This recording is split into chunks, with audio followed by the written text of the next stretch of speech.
प्यारे बच्चों, सुप्रभात। आज मैं आप लोगों को हिंदी भाषा माधुरी का पेज 9 पढ़ाने जा रही हूँ। इसमें हम लोग दीर्घ ई अर्थात बड़ी ई की मात्रा वाले शब्द को पढ़ेंगे, जैसे अ, आ, हर्ष ई, दीर्घ ई आता है। जब हम स्वर का उच्चारण क्रमबद्ध तरीके से करते हैं तो हम लोग छोटी ई की मात्रा रविवार के दिन पढ़े। रविवार का दिन में हम लोग देखते हैं रविवार, वा में ई लगा हुआ है तो उसको अधिक देर उच्चारण नहीं करेंगे, रविवार। और जहाँ बड़ी ई की मात्रा लगी रहेगी, जैसे कील, तो कील में ज्यादा देर उच्चारण करेंगे। क में दीर्घ ई लगा हुआ और ल लगा हुआ है तो क को ज्यादा देर उच्चारण करेंगे, कील। उसी तरह यहाँ पढ़िए है, इसमें छोटी लगा हुआ है, पढ़िए, इसको जल्दी उच्चारण करेंगे तो इसको छोटी इसलिए बोलते हैं क्योंकि इसको कम देर पढ़ा जाता और इसको ज्यादा देर पढ़ा जाता है, तो इसलिए इसका नाम बड़ी ई या दीर्घ ई है। इसको दीर्घ काल तक उच्चारित करना है, कील। तो मुझे उम्मीद है बच्चों आप लोगों को समझ में आ गया होगा। वैसे हिंदी अधिक पढ़ने से हमें पता चलता है कि कहाँ छोटी ई और कहाँ बड़ी ई की मात्रा लगती है। ये प्रैक्टिस का चीज है। आगे हम लोग दीर्घ ई की मात्रा वाले शब्द को देखते हैं। कील, कील को हिंदी बोलचाल की भाषा में हम लोग कांटी भी बोलते हैं और इसको इंग्लिश में नेल्स कहते हैं। ये दीवार में छेद बनाने के काम में आता है और इसको हम लोग दीवार में ठोक देते हैं और इस पर कोई भी तस्वीर या कपड़ा टांगते हैं। उसके बाद है दीवार। दीवार, यहाँ दीवार का चित्र आप देख रहे हैं, आपको क्लियर हो गया होगा कि दीवार मीन्स क्या होता है, वॉल। हम लोग जब घर बनाते हैं तो दीवार बनाते हैं, चार तरफ दीवार होता है, एक तरफ दरवाजा लगा रहता है। तो दीवार भी आप लोग समझ गए होंगे क्या होता है, नाशपाती। नाशपाती एक फल है जो खाने में मीठा लगता है, इसको हम लोग पियर भी बोलते हैं इंग्लिश। अब अगला शब्द है शीशा। शीशा, यहाँ पे चित्र को देख रहे हैं, शीशा means mirror. M for mirror. Mirror में आप लोग अपना चेहरा देखते होंगे। सा, इसमें दीर्घ ई है इसलिए इसको देर तक प्रोनाउंस करेंगे, सी सा। और अगर छोटी रहता तो तुरंत बोल देते शीशा, लेकिन ये बड़ी ही ई होने के कारण हम लोग सी सा बोलेंगे। इसमें उच्चारण को ही समझना है। और उसके बाद अगला शब्द है जीभ। जीभ, आप लोग सबके पास जीभ होगा। बच्चों मुझे दिखाइए आपका जीभ कहाँ है। हाँ, मुंह खोलते हैं, अंदर में जो लाल रंग का जिसे स्वाद हम लोग पहचानते हैं उसे ही जीभ कहते हैं। तो यहाँ भी दीर्घ ई की मात्रा लगा हुआ तो हम लोग बोलेंगे जीभ। देर तक ई का उच्चारण करेंगे, जा में दीर्घी भ, जीभ। उसके बाद यहाँ हम लोग देखते हैं सीढ़ी बना हुआ है। सीढ़ी पर चढ़ने और उतरने में बहुत मन लगता है। सीढ़ी, इसमें 2 दीर्घी की मात्रा है, स में दीर्घी की मात्रा सी और ढ में दीर्घी की मात्रा ड़ी, सीढ़ी, जिसको स्टेयर्स भी कहते हैं। और बिना सीढ़ी के हम ऊपर नहीं जा सकते। सीढ़ी हमें ऊपर जाने में और ऊपर से उतरने में मदद करती है। उसके बाद हम अगला शब्द देखते हैं। यहाँ पर क्या लिखा हुआ है, चील। और चील के तस्वीर को देखिए। चील बहुत ऊंचा आकाश में उड़ता है और ये मांसाहारी पक्षी है। ये जब कोई जानवर को मरा हुआ देखता है तो उसे खाने के लिए नीचे उतरता है। ये रोटी कम और मांस ज़्यादा खाता है। चील ऊंचा उड़ने वाला पक्षी है अर्थात चिड़िया। इसे इंग्लिश में ईगल भी कहते हैं। उसके बाद अगला शब्द हम लोग क्या देख रहे हैं? झील। ये झील का पिक्चर बना हुआ है। झील पानी से भरा हुआ है। यहाँ पर 2 नौकाएं हैं। इधर पहाड़ी है। झील की पानी नीली है। नीली भी दीर्घी की मात्रा वाले शब्द है। नीली में 2 दीर्घिकार लगा रहता है। न में 1 दीर्घिकार और ली में 1 दीर्घिकार। तो नीली ऐसे जोड़ देकर हम लोग पढ़ेंगे। उसी तरह झील। झील झ में ज्यादा देर ई की मात्रा उच्चारित करेंगे। झील। इसको इंग्लिश में लेक कहते हैं। LAKE lake. आप लोग इंग्लिश रीडर बुक में पढ़े होंगे lake. Neha is near the lake. Neha झील के पास है। इस तरह से हम लोग वाक्य बना सकते हैं। अगला शब्द देखते हैं मछली। मछली आप लोग सब देखे होंगे, ड्रॉ करने भी आपको आता है। ये कितनी प्यारी मछली है। इसको हम लोग ऐसे उच्चारण करते हैं म-छ-ली। आप लोग मछली पानी में देखते हैं।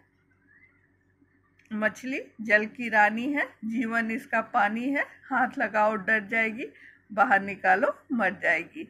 ये राइम्स भी आप लोग को बहुत बचपन से याद होगा। दीपक। यहाँ पर अगला शब्द हम लोग देखते हैं दीपक। आप लोग ड्राइंग में भी दीपक का फोटो बनाया है। इसको हम लोग दिया भी बोलते हैं। ये दिया का चित्र है। यह अंधेरा को भगाने के लिए यूज किया जाता है। इस इंग्लिश में इसको ऑयल लैंप कहते हैं। दीपावली के त्योहार में हम लोग बहुत सारे दीपक का इस्तेमाल करते हैं और अंधेरा को दूर भगाते हैं, खुशियां मनाते हैं, मिठाई खाते हैं। दीपावली में दीपक ही दीपक देखने को मिलती है। उसके बाद ये है तीर। अगला शब्द तीर है। आप लोग धनुष के साथ तीर को देखे होंगे। तीर चलाना धनुष के सहारा से हम लोग तीर चलाते हैं। ये शिकार करने के काम में आता है। त में ईकार र, तीर। इसका भी देर तक प्रोनाउंसिएशन करते हैं। आप लोग ड्राइंग में भी तीर बनाएंगे। तीर बहुत आसान है बनाना। इसे इंग्लिश में एरो बोलते हैं। Bow and arrow. बो धनुष को बोलते हैं और एरो तीर को बोलते हैं। उसके बाद इसके ऊपर जो है आप लोग सब समझते हैं क्या है? घड़ी है। घड़ी। घड़ा दीर्घिकार। घड़ी। ये घड़ी को ध्यान से देखिए। आप सबके घर में घड़ी है। तो घड़ी को हम लोग इंग्लिश में क्लॉक भी कहते हैं। अब ये सारे चित्र वाले शब्द आप लोगों को समझ में आ गया होगा। अब यहाँ पर हम पढ़ते हैं तीर। यहाँ पर फिर तीर लिखा हुआ है। यहाँ भी तीर लिखा हुआ था। तीर मीन्स क्या होता है आप लोग जानते ही हैं। धनुष के साथ तीर लगाकर हम लोग मारते हैं। उसके बाद खीर। खीर आपके जन्मदिन में खीर जरूर बनता होगा। ये दूध, चावल, चीनी और ड्राई फ्रूट्स डालकर बनाते हैं। ये खाने में बहुत स्वादिष्ट लगता है और मीठा भी। तो खीर आप लोग समझ गए होंगे। उसके बाद वीर। वीर मीन्स बलवान। बलवान ताकतवर को वीर कहते हैं, जो डरते नहीं है। ये निडर होते हैं। ये घर की रक्षा करते हैं, देश की रक्षा करते हैं और हमें वीर बनना चाहिए। और वीर से सभी लोग दोस्ती करना चाहते हैं। नेक्स्ट है नीली। नीली न में ईकार, ल में ईकार। नीली। इसको देर तक उच्चारण करेंगे। इसका मतलब होता है ब्लू। ये एक कलर है, एक रंग है नीली। उसके बाद है पीली। प में दीर्घिकार, ल में दीर्घिकार। पीली। पीली को हिंदी में पीली ही कहते हैं, इंग्लिश में येलो कहते हैं। आप लोग येलो कलर देखे होंगे। देखिए यहाँ क्लॉक के लेग्स येलो कलर के हैं। तो पीली भी समझ में आ गया होगा आप लोगों को। उसके बाद तीली, माचिस में जो अंदर में रहता है, जिसे हम लोग माचिस में रगड़ करके जलाते हैं, उसे तीली कहते हैं।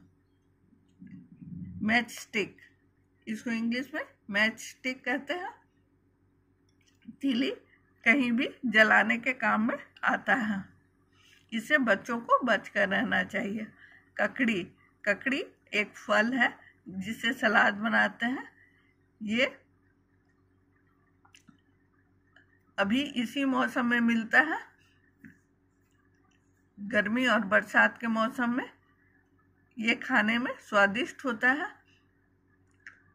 उसके बाद मकड़ी, म-क-ड़ दीर्घिकार, मकड़ी। जैसे हम लोग मकड़ा पढ़े थे, तो हम लोग जब लिंग पढ़ेंगे मकड़ा मकड़ी, तो ये मकड़ी स्त्रीलिंग है। इसको इंग्लिश में स्पाइडर कहते हैं। ये जाल बनाते हैं, इसके जाल को स्पाइडर वेब कहते हैं। उसके बाद लकड़ी, ल-क-ड़ी आकार। ये यहाँ हम लोग 3 राइमिंग वर्ड्स भी देख रहे हैं, ककड़ी, मकड़ी, लकड़ी। वैसे तो सभी राइमिंग वर्ड्स हैं। तीर, खीर, वीर, ये भी राइमिंग वर्ड्स हैं। नीली, पीली, तीली, ये भी राइमिंग वर्ड्स हैं। लेकिन ऋ की मात्रा समझना थोड़ा मुश्किल है। ऋ बच्चों लोग को क्लियर नहीं होता है, इसलिए यहाँ पर आप लोग 3 राइमिंग वर्ड्स ककड़ी, मकड़ी और लकड़ी याद कर ले। लकड़ी, लकड़ी का इंग्लिश कोई बता सकते हैं बच्चों? हाँ, लकड़ी मीन्स वुड। और वुड से हम लोग फर्नीचर बनाते हैं, जैसे टेबल, चेयर। इस तरह लकड़ी घर के फर्नीचर बनाने के काम में आती है। हमारे पेंसिल भी लकड़ी का बना होता है। यह हमें पेड़ों से मिलती है। काली, क में आकार, ल दीर्घिकार, काली। ल में जो दीर्घ ई लगाते हैं, उसका देर तक प्रोनाउंसिएशन करते हैं। काली इज अ कलर, इसको ब्लैक भी कहते हैं। ताली, ताली मीन्स क्लैपिंग्स। ताली हम लोग बजाते हैं जब हम लोग किसी का जन्मदिन भी बनाते हैं, तो ताली बजाते हैं। त में आकार, ल में दीर्घिकार, ताली। ताली is a good exercise, clapping is a good exercise. थाली, थाली मीन्स बड़ा प्लेट जिसमें हम लोग खाना खाते हैं। थ में आकार, ल में दीर्घिकार, थाली। थाली सबको पता होगा, यह आपके किचन में रहता है। माली, माली मीन्स गार्डनर, जो हमारे बगीचा और फूल पौधों का देखभाल करता है, उसे माली कहते हैं। म में आकार, माँ और ल में दीर्घिकार, माली। उसके बाद नेक्स्ट वर्ड है जाली। जाली, नेट। नेट आप लोग इंग्लिश प्रैक्टिस बुक में देखे हैं, वॉवेल साउंड वर्ड्स में नेट। नेट से हम लोग कुछ भी छानते हैं, कुछ भी पकड़ते हैं। जाली मीन्स नेट। अब हमें उम्मीद है कि आपको जाली समझ में आ गया होगा। अब हम लोग दादी पर आते हैं। यहाँ दादी लिखा हुआ है नेक्स्ट। द में आकार, द में दीर्घिकार, दादी। दादी मीन्स ग्रैंड मदर। पिताजी के माँ को दादी कहते हैं। और उसके बाद है खादी। खादी एक तरह का कपड़ा होता है जो बहुत मजबूत होता है, इसे गर्मी के मौसम में पहनते हैं। खादी को इंग्लिश में हैंडलूम कहते हैं। उसके बाद है हीरा। ह में दीर्घिकार, र आकार, हीरा। इसको ऐसे उच्चारित करते हैं। हीरा मीन्स डायमंड। हीरा से गहना बनाया जाता है। उसके बाद है खीरा। खीरा एक तरह का फल है जो सलाद बनाने के काम में आता है, और बहुत सारे पूजा में भी खीरा का जरूरत पड़ता है। तो आप लोग खीरा देखेंगे और खीरा का मतलब समझ गए। तो बच्चों, ये सारे शब्द से हम आज परिचित हुए। आप लोग को ये समझ में आ गया होगा। अब आपका होमवर्क क्या है ये हम सोचते हैं। आप लोगों को ये सारे शब्द जोर जोर से पढ़ना है और लिखना है और लिख करके भेजना है। आप लोग जिसका मीनिंग नहीं जानते हैं, आप पूछना चाहते हैं तो मुझसे पूछ सकते हैं। तो आज इतना ही। आप लोग होमवर्क बना करके भेजिएगा। जिसका जिसका चित्र बना सकते हैं चित्र भी बनाइएगा। चित्र नहीं बना सकते हैं तो सीधा लिख करके भेज दीजिएगा जैसे जैसे लिखा हुआ है। धन्यवाद।